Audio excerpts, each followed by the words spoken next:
Konflik kini tengah terjadi antara Majelis Permusyawaratan Rakyat (MPR) dengan Menteri Keuangan Sri Mulyani Indrawati. MPR meminta Presiden Joko Widodo untuk segera mencopot Sri Mulyani sebagai Menteri Keuangan. MPR kecewa lantaran anggaran operasional yang mencapai 1,4 triliun rupiah 3 tahun lalu dipangkas menjadi 695 miliar di tahun 2022. Wakil Ketua MPR, Fadil Muhammad menyebut permintaan agar Jokowi memberhentikan Sri Mulyani didasari dua hal, yakni pemangkasan anggaran MPR yang dilakukan saat jumlah pimpinan bertambah dari 5 orang menjadi 10 orang, serta ketidakhadiran Sri Mulyani dalam beberapa kali rapat dengan MPR.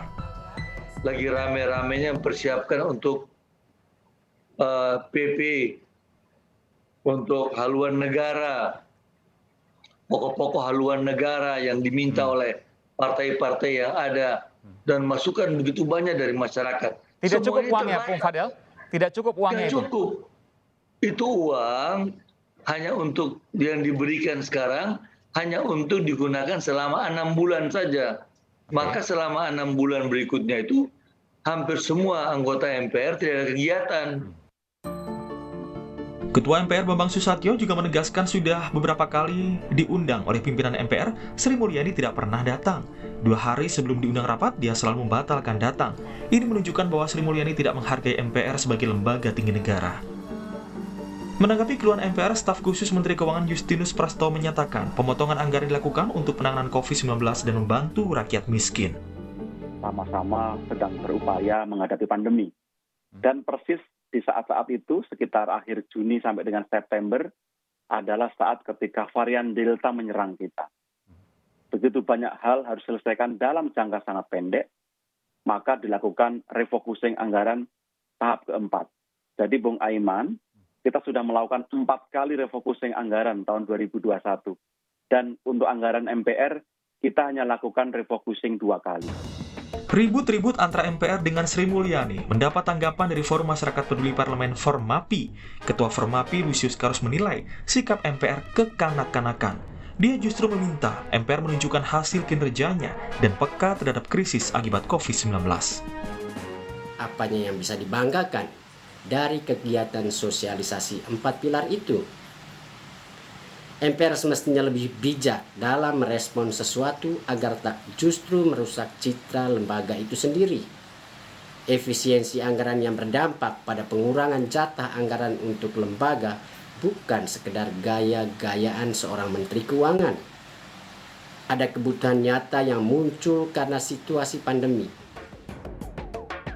Seperti diketahui, tidak hanya MPR, pemerintah sedang melakukan efisiensi di berbagai lembaga dan fokus pada pemulihan ekonomi serta penanganan pandemi COVID-19 sejak tahun 2020 lalu.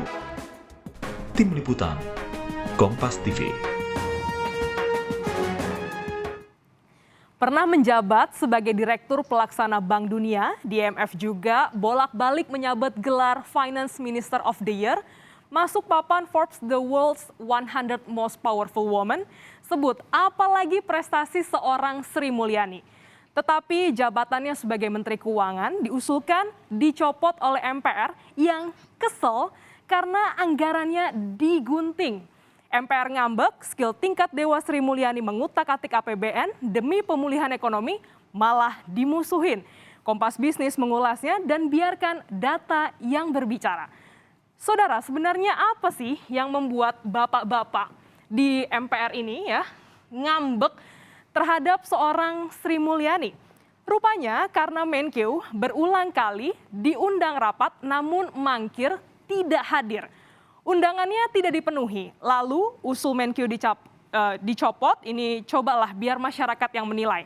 Apakah layak undangan jadi alasan pencopotan sebuah jabatan strategi sebuah negara? Untuk apa Sri Mulyani diundang pimpinan dan Badan Anggaran MPR RI?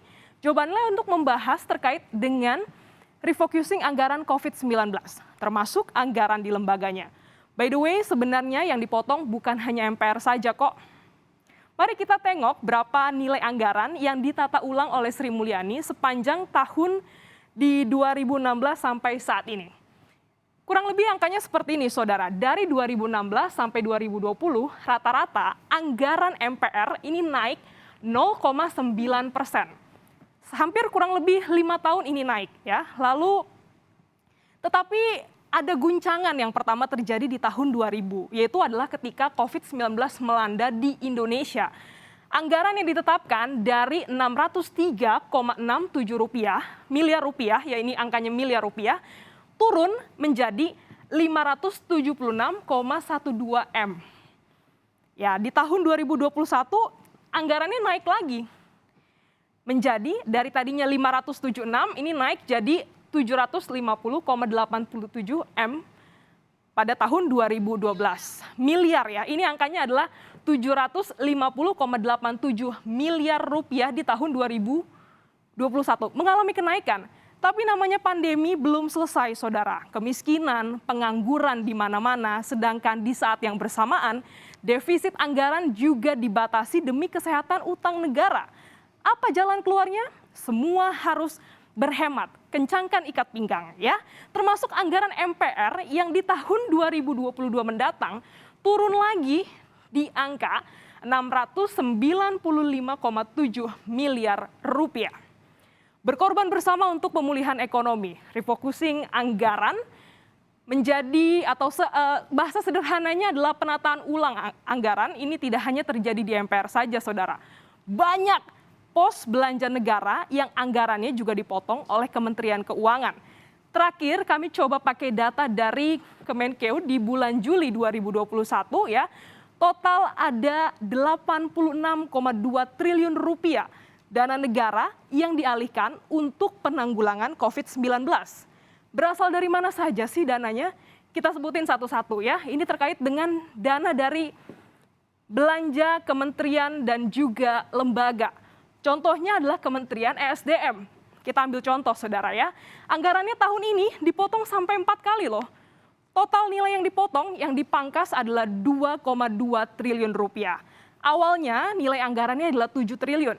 Jadi sekarang setelah dipotong ada 4,8 triliun rupiah. Apalagi, ada lagi dana dari transfer desa, daerah dan juga desa. Kemudian diambil dari tunjangan kinerja pegawai negara, dan juga gaji ke-13. Mungkin Bapak Ibu MPR bisa ceki-ceki guru ya. Misalnya guru, pernah ada bonus gaji ke-13-nya gimana? Padahal mereka tidak pernah reses mengajar penerus bangsa agar tidak terlalu dalam mengalami learning loss. Terkait dengan hal ini, bagaimana dengan tanggapan dari Menteri Keuangan, Sri Mulyani? Ungkapan kekecewaan dan juga desakan agar Presiden mencopot Menteri Keuangan ditanggapi oleh Sri Mulyani melalui akun Instagram pribadinya @smindrawati. Di sini ia menjelaskan sebenarnya ada 2 rapat yang tidak bisa dihadiri. Pertama, saudara, ini terkait dengan diwakilkan oleh Wamen, Wakil Menteri Keuangan, yang terakhir rapat kedua adalah di tanggal 28 September. Di mana Menteri Keuangan wajib hadir untuk membahas APBN 2022, namun rapat ditunda. Selanjutnya ada beberapa alasan yang juga ditanggapi oleh Menteri Keuangan terkait dengan anggaran. Tahun 2021 ini terjadi lonjakan COVID-19 varian Delta. Ini membuat seluruh anggaran kementerian dan lembaga mengalami refocusing sebanyak 4 kali, di mana dananya untuk bantu penanganan COVID-19. Dan yang ketiga, anggaran untuk MPR akan tetap didukung sesuai dengan APBN. Dan Kementerian Keuangan juga menyatakan akan bekerja sama dengan seluruh pihak dalam menangani pandemi COVID-19. For your information saja nih, di tahun 2022, defisit anggaran negara tidak boleh lebih dari 4,85%. Defisit anggaran ini apa maksudnya? Pemasukan negara lebih kecil ketimbang pemasukannya. Untuk menambal pemasukan negara lebih kecil ketimbang belanja negara ya. Ini artinya nggak boleh seperti itu ya situasinya. Untuk menambal hal ini, pemerintah mau tidak mau harus utang. Kalau ada sebuah lembaga ngotot, anggarannya harus naik, mau tidak mau Kemenkeu harus utang lagi loh. Nanti dikritik, utangnya nambah. Atau jalan lainnya pakai dana sosial. Tapi masa tega sih, ini kan kita ngomongin data ya saudara. Dan jangan kemana-mana, kami akan masih bahas terkait dengan hal ini, mana yang memang harus jadi prioritas.